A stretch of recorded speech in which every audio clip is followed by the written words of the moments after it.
여러분 안녕하세요. 2021년 7월 10일 오늘 우리에게 주시는 말씀은 출애굽기 37장 1절로 16절입니다. 제가 1절로 7절까지를 봉독하겠습니다. 부살렛이 조각목으로 궤를 만들었으니 길이가 2규빗 반, 너비가 1규빗 반, 높이가 1규빗 반이며 순금으로 안팎을 싸고 위쪽 가장자리로 돌아가며 금태를 만들었으며 금고리 넷을 부어 만들어 네 발에 달았으니 곧 이쪽에 두 고리요 저쪽에 두 고리이며 조각목으로 채를 만들어 금으로 싸고 그 채를 궤 양쪽 고리에 꿰어 궤를 매게 하였으며. 이어지는 말씀은 속죄소에 대해서 말씀하십니다.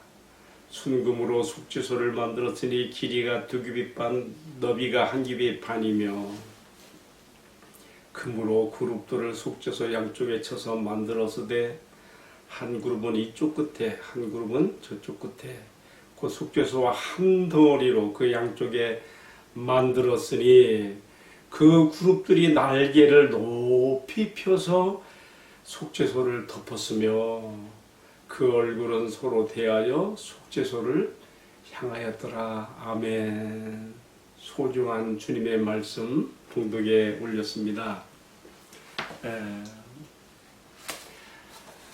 여러분, 어제 말씀은 성막의 외부 구조물들을 만드는 것이었습니다.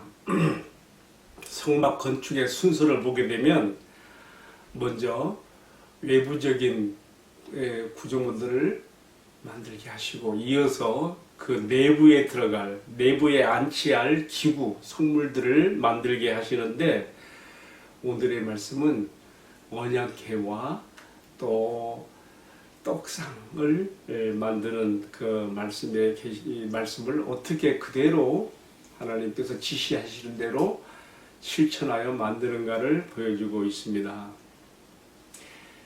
시간 관계상 제가 다 다룰 수는 없고 언약궤에 대해서 중점적으로 말씀을 드리려고 합니다. 자, 오늘 전체 말씀을 보면서 마음에 깨달아지는 것 한 가지는요, 하나님께서 진행시키시는 일의 순서에서 보게 되는 지혜입니다. 하나님께서 진행시키는 일들은 무질서하게 그냥 되는 것이 없습니다. 일의 순서에 있어서도 그의 지혜가 나타나는 것을 봅니다. 예를 들어 보면 천지 창조를 하실 때에도 첫째 날부터 셋째 날까지는 내용물들이 들어가게 될 배경, 환경을 조성하신 것을 볼 수가 있지요. 그래서 첫째 날에 빛이 있게 하셨고 그 빛의 투영체로서, 반영체로서 그 서로 대칭이 되는 넷째 날에는 해와 달과 별들, 이런 식으로요. 첫째부터 셋째 날은 내용물이 들어갈 배경 환경을 조성하시고, 그 다음에 넷째, 다섯째, 여섯째는 그 조성된 배경 환경 가운데 이 내용물들을 들어가게 하는 걸 볼 수 있죠. 맨 마지막에는 각종 조목들과 그리고 가축들과 짐승들 그리고 사람을 마지막으로 창조하신 걸 볼 수 있습니다.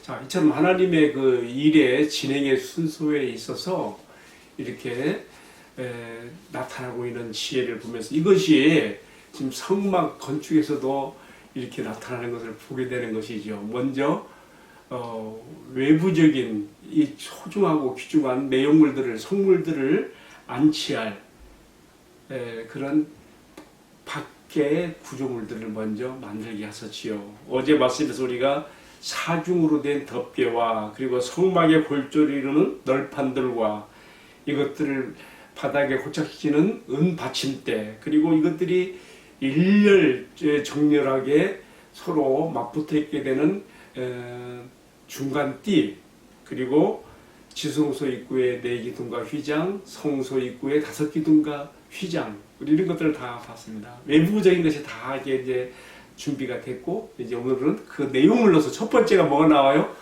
언약궤가 나오고 있습니다.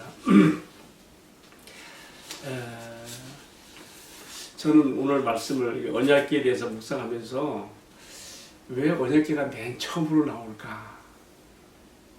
그리고 이 언약궤는 부기술 감독이 되는 오홀리압이나 다른 지혜의 영으로 충만된 그런 사람들의 손을 빌리지 않고 총기술 감독인 부살렛이 직접 제작을 해요. 그것이 37장 1절에 나오지요. 왜 이렇게 하나님께서 이 언약궤에 대해서는 특별하게 다루고 계실까? 왜 그럴까요?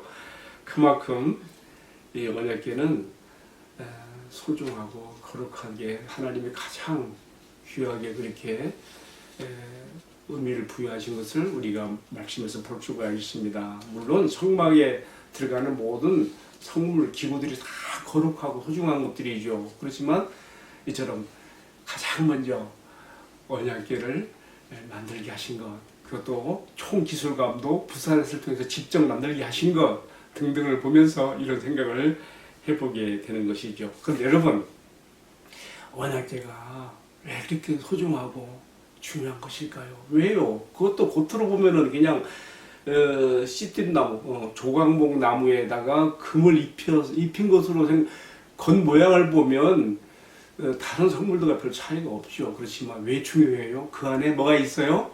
하나님의 모든 언약의 말씀을 함축하고 상징하고 대표하는 두 돌판이 하나님이 친히 친수로 기록하여 주신 그 돌판이 들어가 있거든요. 이것은 하나님의 말씀 자체, 하나님의 모든 말씀을, 그의 백성을 통치하고 다스리시는 모든 말씀을 함축적으로 상징적으로 대표하는 것으로 우리가 이해할 수가 있습니다. 여러분, 이 언약궤 안에 이 두 돌판, 이 언약궤와 이 돌판이 의미하는 궁극적으로 가르치는 것이 뭘까요? 저는 하나님께서 가장 소중하게 여기신 성막 안의 기물 중에 가장 소중하게 여기신 이 언약궤와 그 속의 두 돌판을 생각하면서 우리 아버지 하나님께서 가장 사랑하시고 소중히 여기신 우리 주님 예수 그리스도를 이 언약궤와 또 그 안에 돌판으로 하나님께서 이렇게 상징하게 하셨다고 받아들이게 됩니다. 그렇지 않습니까? 우리 예수님은 친히 아버지께로부터 우리에게 보내심을 받으신 말씀, 하나님 아버지의 말씀 그 자체이십니다. 예수님께서 복음서에 사람들에게 말씀을 가르치고 자실 때 보게 되면 내 아버지께서 나에게 이르신 것을 내가 너희에게 이른다 이렇게 말씀하셔요.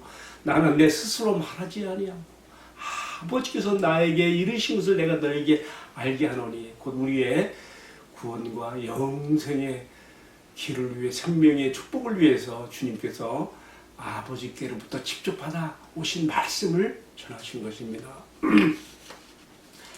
요한복음 1장 1절에서도 예수님에 대해서 사도 요한이 기록하면서 뭐라 그랬어요? 말씀은 곧 하나님이시니라. 태초에 말씀이 계시니라. 이 말씀이 하나님과 함께 계셨으니 이 말씀은 곧 하나님이시니라. 이렇게 사도 요한이 예수님을 사람들에게 소개하는 글 속에서 이렇게 예수님은 곧 말씀, 하나님의 말씀 그 자체인 것을 표현하고 있죠. 오늘 그래서 이 언약궤에 대해서 묵상하는 첫 번째 내용은 가장 소중하게 여기신 언약궤와 그 속의 두 돌판이 곧 궁극적으로 우리 주님 예수 그리스도를 가리키신 것이며 바로 예수님은 우리에게 오신 하나님의 말씀 그 자체이시고 가장 우리를 살리시고 우리에게 생명을 주시는 우리 영생의 길을 여시는 살 길을 주시는 가장 소중한 말씀이 되시는 분인 것을 여기서 먼저 생각을 해보게 됩니다. 두 번째는요, 그래서 이렇게 소중하고 정말 귀하게 여기기 때문에 하나님께서 기술총감독 부살렛을 통해서 직접 이것을 제작하게 하신 것도 방금 제가 말씀을 드렸습니다. 세 번째로 이 언약궤에 대한 규격을 보게 되면요, 1m보다 조금 더 커요. 길이가 113cm, 예? 그리고 폭이 68cm, 높이가 68cm. 그게 큰 것은 아니죠. 어쨌든 그렇지만 이 소중한 성물 안에다가 하나님께서 앞에서 말씀드린 것 같이 하나님의 말씀의 모든 것을 대표하고 상징하는 언약의 두 돌판을 넣게 하신 것이죠. 자, 그다음에 네 번째로 이 언약궤는 어떻게 만들어졌습니까? 사막에서 흔히 볼 수 있는 아카시아 나무과에 속한 조각목으로 우리 한글 개역에서는 씨띤 나무라고 나와 있어요. 조각목으로 만들어서 거기에 금을 입힌 것을 볼 수가 있고요. 우리가 그래서 이 언약궤로 우리 주님 예수 그리스도를 상징하고 예표했다고 했을 때에 언약궤를 통해서 보게 되는 것은요, 이 나무로 만들어졌잖아요. 나무는 우리에게 오신 예수님의 인성, 우리가 똑같은 육신의 몸을 입고 오신 예수님의 인성을 의미한다면은 이것을 금으로 싼 것은 그의 신성을 또 이 속에 담고 있다고 이렇게 받아들여지게 되는 것입니다. 자, 그리고 다섯 번째로 이 언약궤에는 사람이 함부로 만져서 부정이 타지 않도록 금고리 4개를 만들어서 이 채를 깨게 했습니다. 이 채도 역시 조각목으로 만들어서 금으로 싼 것이지요. 그래서 광야에서 성막을 이동시킬 때에 제사장들이 이 성막을 어깨에, 이 채에 끼어서 어깨에 메었습니다. 그러니까 이동성을 위해서 이렇게 채를 꿰게 한 것뿐만 아니라 더 중요한 목적은 어디 있는 거예요? 이 거룩한 성물에 대하여 함부로 손을 대어서 부정을 타지 않도록 이렇게 하신 것으로 우리가 이해할 수가 있습니다. 여섯 번째로 이 언약궤는 덮개를 따로 만들지 않았습니다. 똑같은 규격의 사이즈의 속죄소를 만들어서 이 언약궤 위에 얹게 하였습니다. 그리고 이 속죄소는 어떻게 만들어졌나요?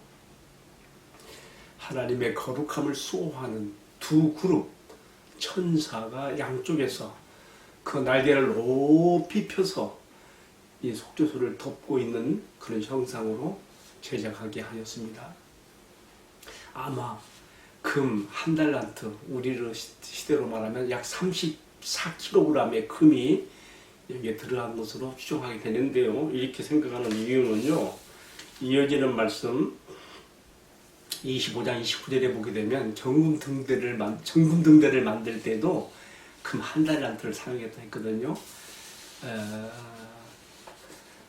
이 속죄소에 이렇게 두 그룹의 천사의 형상을 정금으로 만들었는데 특별히 어떤 규격을 표시하지 않은 거 보게 되면 금이 들어가려면 한 장씩 들어갔을 거예요. 제 생각에는 그래요. 그런데 한 달란트 정도의 범위에서 만들었으리라 이렇게 추측을 해보게 되는 것이죠. 그렇게 함으로써 가장 거룩하고 소중한 이 언약궤를 속죄소 위에 두 그룹 천사가 수호하고 보호하는 표시를 하였습니다. 그런데 일곱 번째로 이 속죄소는요 또 다른 이름을 가지고 있어요.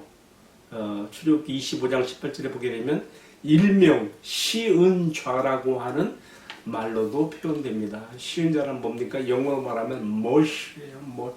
은혜, 자비. 바로 이곳 속죄소는 하나님께서 죄를 용서하시고 그의 은혜를 베풀어 주시는 자리라는 의미를 가지고 있지요. 옛 언약의 백성들은 그래서 이 속죄소, 시은자, 은혜의 자리를 사모하고 동경하였습니다. 이것은 동일하게 오늘 우리에게도 같은 상징으로서 우리가 그리스도 안에서 얻게 되는 죄 사함과 은혜의 자소로서 우리에게 의미를 가집니다. 이제 오늘의 말씀을 종합적으로 적용해 보면서 저는 이런 생각을 해보게 되었어요. 성막 안에서 물론 모든 게 다 거룩하고 소중한 성물들이지만 가장 거룩한 지성소 안에 안치되었던 이 언약궤가 곧 하나님 아버지께로부터 우리에게 오신 하나님의 말씀 자체이신 우리 주님 예수님을 상징했다고 하면은, 가르쳤다고 한다면 바로 이 예수님을, 하나님 말씀 자체이신 언약궤와 또 돌파로 상징된 바로 이 예수님을 내 안에 모심으로, 내가 그를 영접하고 내 안에 모심으로 내 영혼의 지성소에 이 하나님의 거룩한 언약궤가 들어오게 되었다는 사실입니다. 이 놀랍고 감히 함부로 입을 열어 말하는 것이 두렵습니다마는 성막 안에 가장 깊숙하고 거룩한 소소인 지성소 안에 안치되었던 이 언약궤, 또 그 안에 두 돌판, 속죄소, 이 모든 것들이 우리와 똑같은 인간의 몸으로 이 땅에 오셨던 그 예수님, 그의 말씀과 그의 사역에서 보여줬던 그의 인격, 그의 하나님 되심, 그가 하신 모든 말씀들이 나에게 생명의 진리인 것을 알고 그를 내 안에 모신 바로 그 사람 안에 이제 이 언약궤가 들어오게 된 것이죠. 할렐루야. 여러분, 얼마나 놀랍고 큰 은혜입니까? 얼마나 말로 다 할 수 없는 감격이고 은혜입니까? 저는 이 가장 거룩하고 소중했던 성막 안에 가장 깊숙한 거룩한 소소에 놓여있던 언약궤가 그 아들, 우리 하나님께서 보내신, 우리에게 보내신 아들을 통하여 아들 안에서 우리 안에 들어오게 됩니다. 내 영혼의 지성소에 들어오게 되어서 대해서 저는 이 아침에 묵상 가운데 깊이 생각해 보면서 내가 주님 앞에 이렇게 소중한 존재가 되었는데 나도 내 자신을 함부로 저평가하거나 내가 내 자신을 함부로 내가 내 자신에 대해서 위축되거나 내가 세상에서 내 자신을 이렇게 무가치하게 생각해서는 절대 안 된다는 것을 마음에 새겼습니다. 여러분, 우리가 살아가는 이 세상은 어쩔 수 없이 악성 자본주의에 의해서 그 자본주의 생각에 길들여진 우리가 모든 것을 물질의 가치로만 판단하기 때문에 우리가 사실 이처럼 소중한 하나님의 은혜로 그 아들 예수를 마음에 모심으로 언약궤가 안치된 우리 자신에 대해서 우리가 이 소중한 가치를 모르고 살 때가 있습니다. 여러분, 사람의 가치는 어디 있습니까? 겉으로 드러난 외모에, 그리고 그가 가진 어떤 그 내용물, 그런 것에 있는 것이 아니에요. 겉치장과 겉의 것으로 되는 것이 아니죠. 그 사람이 그 안에 무엇을 담고 있는가가 그 사람의 가치고 그 사람 내용이 아니겠습니까? 하나님께서 가장 소중히 여기시는 언약궤로 상징된 그의 아들 예수 그리스도를 내 안에 영접하고 모심으로써 내 영혼의 지성소에 이 언약궤를 모신 자가 되었으니 이제 내가 이 세상을 살아가는 동안에 나를 이렇게 되도록 은혜를 베풀어 주신 주님을 의지함으로, 주님을 믿고 의지함으로 내가 이 세상을 살아갈 때에 당당하게, 담대하게 또 내가 주님의 이 언약궤를 이동시키는 자로서 내가 사용되는 그런 은혜와 축복을 받으며 살아가야 될 것을 이 아침 간절한 마음의 간구와 소원으로 주님 앞에 올려드립니다. 함께 기도하겠습니다. 주님, 성막 안에서 언약궤와 그 안에 두 돌판과 속죄소가 가리켰던 존귀하신 주님을 이제 내 안에 주님을 모시고 영접함으로써 성막에서 가장 소중한 것들이 내 안에 담긴 보배가 된 것을 진심으로 감사드립니다. 가장 가치 있고 소중한 것을 나에게 선물로 주신 이 주님의 은혜를 잊지 않으며 이 거룩한 주님의 언약궤를 내 안에 모신 자로서 가치 있고 의미 있게 살게 하시며 내 발이 이동하여 가는 곳마다 내 안에 언약궤도 함께 이동이 되어져 주님의 영광을 나타내고 주의 말씀을 나타낼 수 있는 종으로 살아가도록 은혜를 베풀어 주옵소서. 오늘 이 말씀을 함께 시청하는 모든 성도들 믿음으로 주님과 함께 연합되어서 주님의 생명을 얻고 주님을 마음에 모셔 동일하게 주님의 소중하고 귀한 이 언약궤를 마음에 가진 자들이 된 모든 성도들에게 은혜와 축복을 나뉘어 주소서. 저들의 생애를 통하여 주님 영광 받으시며 주님의 큰 은혜가 나타나도록 축복해 주시옵소서. 이 모든 말씀을 전개하신 우리 주님 예수 그리스도의 이름 받들어 기도 올리옵나이다. 아멘. 마쳤습니다. 감사합니다.